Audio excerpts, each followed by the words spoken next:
So I have to pay attention to whatever somebody says and then try to translate it into the other language, Spanish or English. And the adrenaline you feel when that happens, when they stop talking, and now it's your responsibility to start talking in another language and get the message across. That I like it very much. And regarding teaching, I like helping people. I have a Latin brain as well. I speak Spanish, you speak French. It works more or less the same way. And I went through a path, a way to a journey to learn English, how to think like an English speaker. So I like helping you or trying to help you to become an English speaker. I like that. I like that.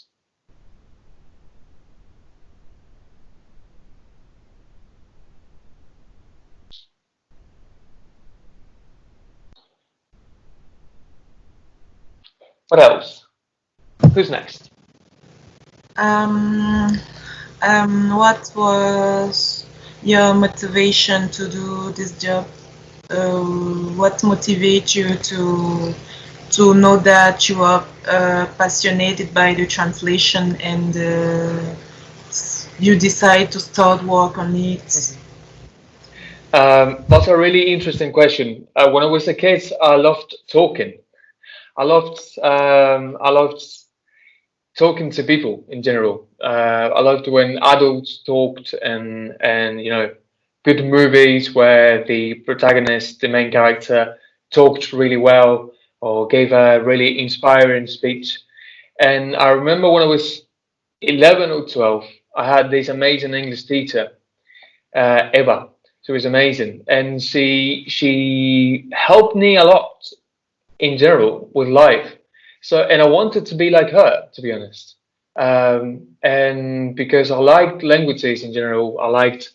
I had family in France, for example, and I liked talking to them and trying to learn how they spoke and try to communicate with them. That was the perfect translation and interpreting was the perfect path to follow in order to just get money out of my passion, which was trying to learn new languages, new cultures, and trying to make those different cultures understand each other.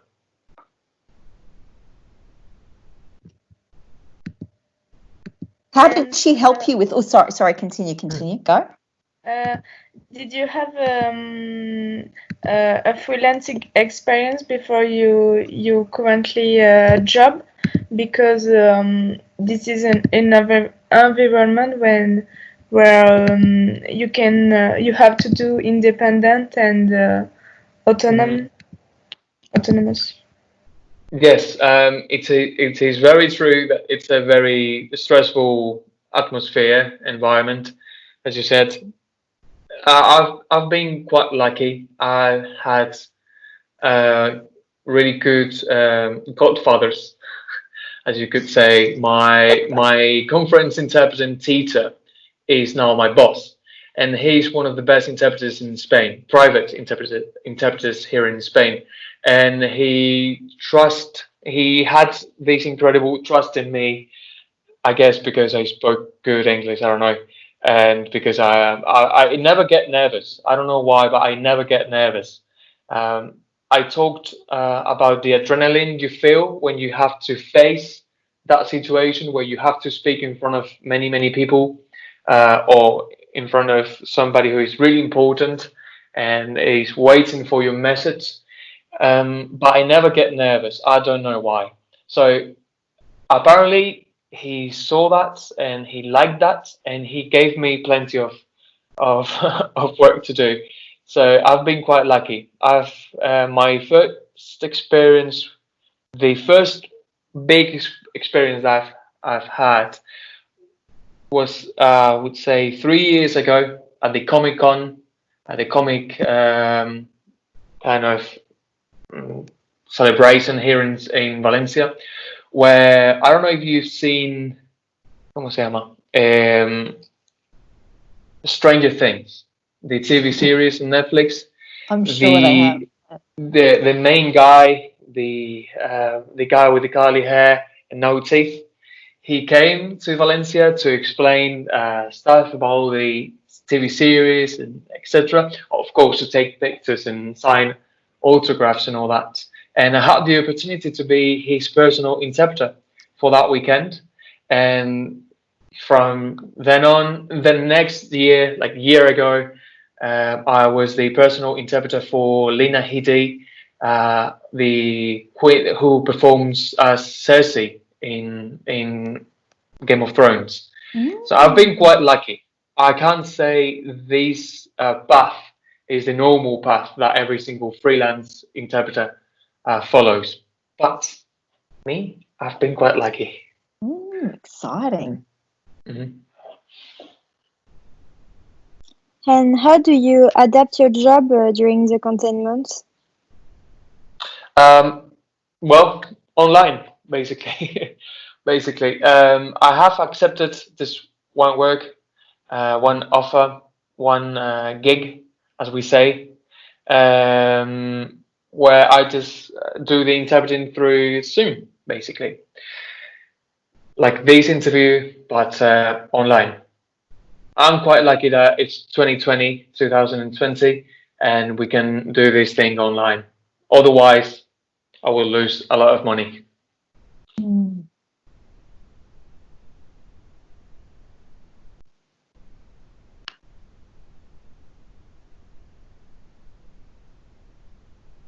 Hello.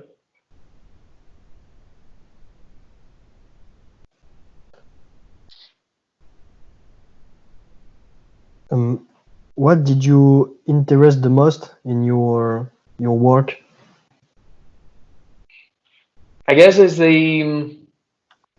I would say is the continuous. How can I say it? This. I would say that you never stop learning. You always learning something new. I'm not specialized in any field. I'm just somebody who's good with languages and communication. So if you ask me to translate something about economics and I accept it, I have to learn about economics. So every single day you learn something new, and you always reading papers and articles, and that makes the job very, very interesting and exciting. You never stop learning. Okay, so you have to be a little bit very open-minded. Yes, of course, to new ideas, to new information. If you are like that, this is a perfect job for you. Okay. I have a question. I don't know if you mentioned it, but how are you assigned to an actor in series like Game of Thrones or other? Yeah, good question. One of my friends, Maria, who started with me, is not working for that kind of events. So she is the one in charge of bringing those famous people to Valencia to be celebrated, to this event, to the Comic Con, and she knows me. She knows that I'm a conference interpreter. She knows what I charge, how much I charge, and she knew that I could do a good job, and she hired me. Well, she asked me, "Will you be interested on doing this?" And I said, "Oh yes, of course I would. Yes," and I went and I did it. Okay, thanks. Thank you for the question. What is the most difficult part of your job? Learning. I said it's the best part, but it's the most difficult part, I think. I don't know anything about economics, for example. I don't know much about economics, okay? I don't usually follow the news on economics. I find it very complicated, and in my in my ignorance, I think it should be simpler, but it is not. It's very, very complicated. So when you have to learn about something that is very complicated, you need to be willing and you need to be in the mood to learn. So that is the most difficult one. My last job, my last gig, was on how to manage water resources in this community, in Valencian community, okay, in this area. I know nothing about that. I never thought that I would learn how to manage water resources by or how a government would manage those resources, and I had to learn all the vocabulary and all the documentation related to that topic in a week. So you have to be willing to learn a lot, and that is the most difficult part for sure. Have you ever received a task or an assignment and you just said, "Oh my God, I'm never going to be able to do this. This is just impossible." Sure, yeah. I did twice. This has happened to me twice. One, I once I refused to do it. It was a medicine conference on cancer, and the responsibility was so high that I refused to do it. And just as a professional, you need to know your limits. So maybe and hopefully someday I will be ready to do this kind of jobs, this kind of work. But no, the medicine usually needs a lot of learning and knowledge, and I haven't got that knowledge yet. I accepted one on economics, on acquisitions. I don't exactly remember the terminology. That's something that happens. Sometimes you learn something and then you forget it forever because you never read about it again. But it was about companies acquiring other companies, etc. It was very complicated. The terminology was super complicated, and I hated it. But at the end of the day, I learned a lot, and apparently I did a really good job. But I think I will never do it again. Ah, yeah, okay. Just so on that, when I was listening to you before, especially talking about, the Game of Thrones, all these wonderful jobs, how important is reputation and networking in your job? Very, very important. Very, very, very important. And I want to make sure, I want to make this clear. For example, me interpreting for the Comic Con and having a lot of repercussion and plenty of people seeing me on the newspapers, even, okay, even on the newspapers, it's a great thing, of course. Plenty of people are going to know about your name and about your work. The problem is interpreting for a character in a TV series is really easy because the questions are usually, and did you like acting for Stranger Things? Yes, of course. I like earning a lot of money. Yeah, of course I do. So those kind of questions are really difficult, really easy, sorry. But at the same time, many people see you.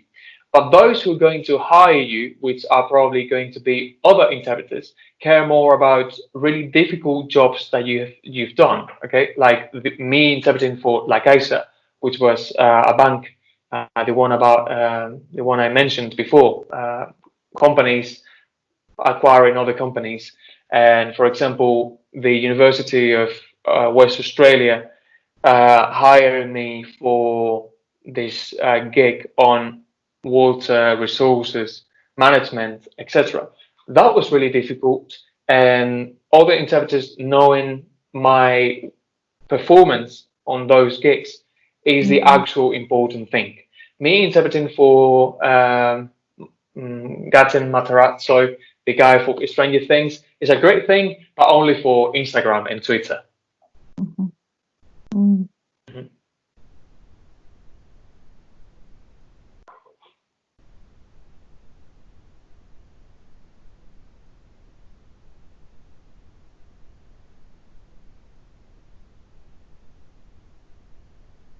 Who else, guys? Who's got a question there?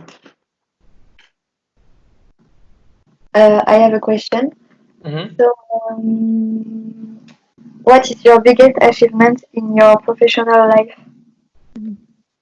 I would say when I was when I was a teenager and I thought about studying translation and interpreting, I always wanted to be a conference interpreter because you get paid for talking, and also a teacher because you get paid for talking and teaching how to talk. So I think being a translation and English teacher at the university and starting my career as a conference interpreter, I think as a whole is my biggest achievement. I think if you want me to just give you just one perfect answer, I think my biggest achievement is being able to work in my passion. Always, I've been really lucky. Thank you for that question. What is your statue? Are you employee or are you independent? I'm an independent worker. As a conference interpreter, you need to be either hired by the European Union, for example, here in Europe, or by the government, the Spanish government, or you're a freelancer. I'm a private conference interpreter. I'm a freelancer, and as a teacher, I am working for the European University of Valencia. So I have a salary. I have 35 hours a week of work that I have to do, and that's it. So both. I'm hired by the university, and I'm a freelancer as well. Okay, and how many language do you speak? I can only say three. I would say three. Spanish, of course, that's my native language. Catalan, which is my second language because I live in the eastern part of Spain, and we speak Catalan here. Speak a dialect of Catalan, Valencian, which is a variety like Quebecois, could be from the European French, for example.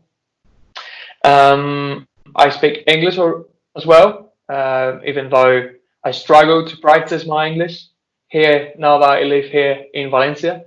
It was easy to practice my English, of course, when I lived in London. But here in Valencia, I struggle to practice. And I'm still learning French and Italian. I lived in Italy for a year, just because I wanted to live there because of cheese and pasta. And I need to go back to France to practice my French parce que j'ai oublié tout ce que j'ai appris à l'université. Alors il faut pratiquer. Cet accent espagnol, cet accent en espagnol. Yeah. Alors il faut pratiquer. Yes, I would say 5, but only 3 fluently.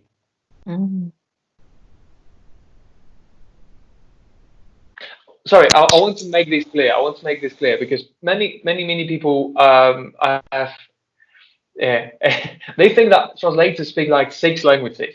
We don't. We speak 2 or 3, but really, really well. Okay, and it's not only the language that we need to learn or to know. We need to know the culture because when you're talking, you talk in a context. Okay, and you're saying plenty of idioms and expressions that are more related to your culture than to the language in general. I speak Spanish, but I've struggled to translate for a Mexican audience because plenty of my idioms or my expressions don't work for them. I will give you an example.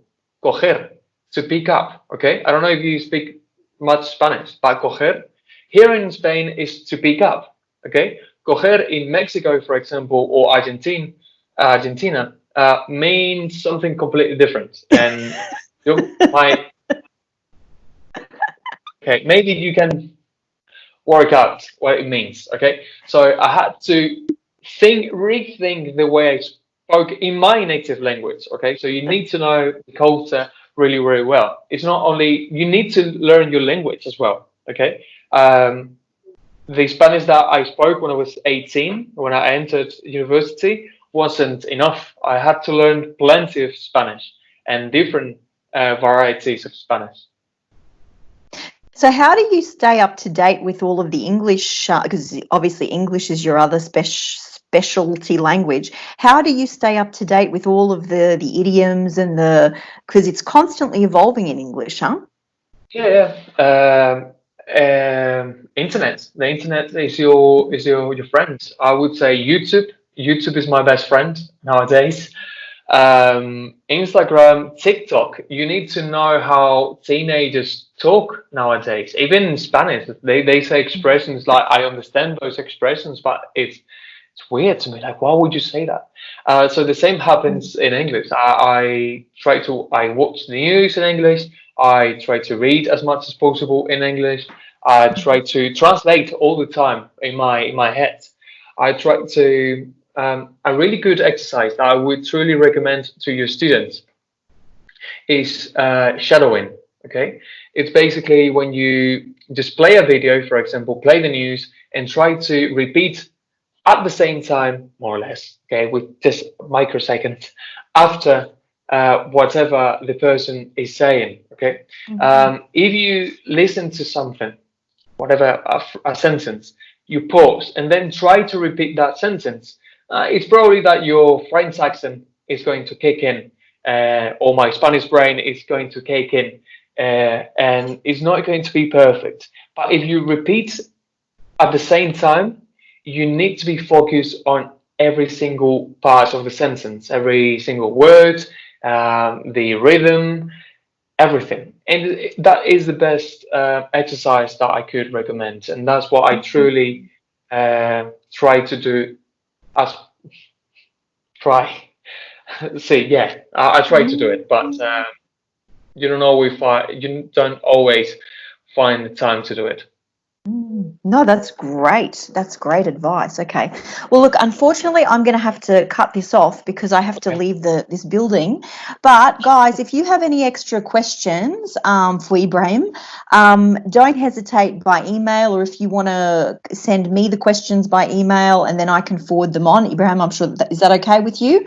If they've got any further questions, yeah. Yes. And thank you. So that was just fantastic, huh? Especially your advice about shadowing, about techniques for learning vocabulary.